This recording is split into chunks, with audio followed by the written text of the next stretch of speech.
తెలంగాణ రాష్ట్ర రాజకీయాల్లో కవితమ్మ మరో షర్మిల కాబోతుంది అనేటువంటి అనుమానం తెలంగాణ సమాజం నుంచి వస్తుంది.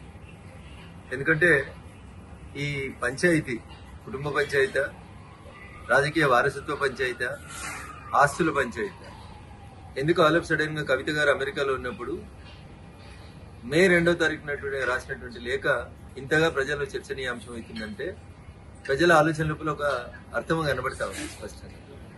టీఆర్ఎస్ పార్టీ చేసినటువంటి ప్లీనరీలో తన రాజకీయ వారసులు కేటీఆర్ అని కేసీఆర్ చెప్పకనే చెప్పిన సందర్భంలో కవిత కాంగ్రెస్ ఫోల్డ్లోకి ఏమైనా వెళ్ళినటువంటి అవకాశం కనబడుతుందా? రాష్ట్ర ముఖ్యమంత్రి గారితో లేదా రాష్ట్ర ముఖ్యమంత్రి గారే కావాలని కవితతోటి ఉత్తరాలు రాయించినారు. ఎందుకంటే కవిత ఉత్తరం రాసిన 2వ తారీఖు రోజే ఈ ఉత్తరం కాంగ్రెస్ పార్టీకి సంబంధించిన ఒక టీవీ ఛానల్లో ఒక పేపర్ లోపల ప్రముఖంగా కనిపించింది.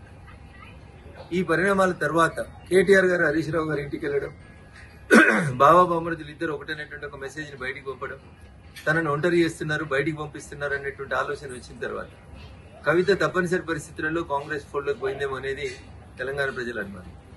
ఇక భారతీయ జనతా పార్టీ గురించి, మా పార్టీ గురించి కవిత మాట్లాడడం ప్రజలలో జరుగుతుందే వాస్తవాన్నే కవిత చెప్పింది.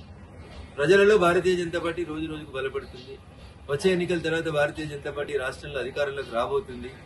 ఈ విషయాల్ని దృష్టిలో ఉంచుకొని భారతీయ జనతా పార్టీ, బీఆర్ఎస్ రెండు కలిసి ఏదో చేయబోతున్నాయని ప్రజల్ని నమ్మించుతుంది. పోయిన ఎన్నికల కంటే ముందు పీసీసీ అధ్యక్షుడిగా ఏ ప్రయత్నాలను అయితే రేవంత్ రెడ్డి గారు కొనసాగించారు, ఈ రోజు ముఖ్యమంత్రిగా కవితను మరొకసారి ఎట్లా పావుగా వాడుకుంటున్నారేమో అనేది తెలంగాణ సమాజం ఆలోచిస్తుంది. నాకున్నటువంటి అనుమానం గానీ, నాకున్నటువంటి సమాచారం గానీ, ముందు కవితతో పార్టీ పెట్టిస్తారు, తర్వాత వచ్చే ఎన్నికలకు వచ్చేసరికి కవిత షర్మిల గారిలాగా కాంగ్రెస్ పార్టీ అధ్యక్షురాలు లేదా కాంగ్రెస్ పార్టీతో పొత్తు పెట్టుకోవడమే చేస్తుంది.